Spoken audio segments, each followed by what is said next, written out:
है।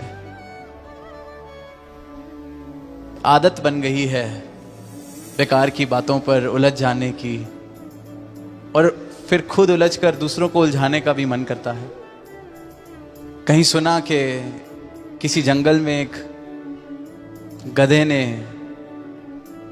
एक हाथी से कहना शुरू कर दिया कि इस जंगल का राजा शेर नहीं, मैं हूं।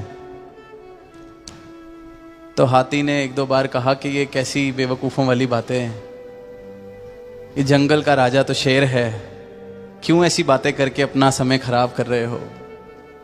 फिर कुछ दिन बाद वो गधा मिला, फिर वही बात कि हाथी तू समझ जा कि अब इस जंगल का राजा मैं हूं। 5-7 बार हाथी ने समझाने की कोशिश की, कहा कि तुझे सज़ा हो जाएगी, इस तरह के गुनाह मत कर, इस तरह की बातें मत कर। पर अब हाथी से रहा नहीं गया, पहुंच गया शेर के दरबार में, कहा कि मुझे सज़ा दिलवानी है इस गधे को।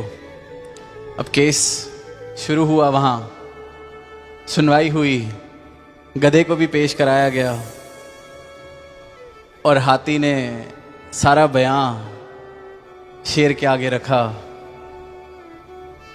कि राजा, यहाँ ये गधा पूरे जंगल में कहता फिर रहा है कि वो जंगल का राजा है, आपकी तौहीन में ऐसे ऐसे शब्द बोल रहा है, मुझसे सहा नहीं गया, इसलिए आपके सामने इसको पेश करवाने की गुजारिश की, इसको सज़ा दी जाए, आप फैसला सुनाइए।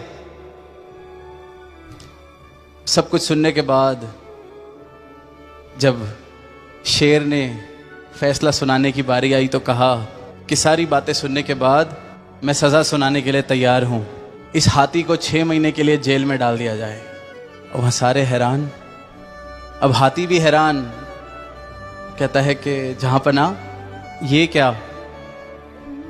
तो जहाँपना आगे से कहते हैं कि जिस हाथी को इतनी समझ नहीं कि गधे की बात पर कितना ध्यान, कितना जोर देना है, सज़ा उसी को मिलनी चाहिए।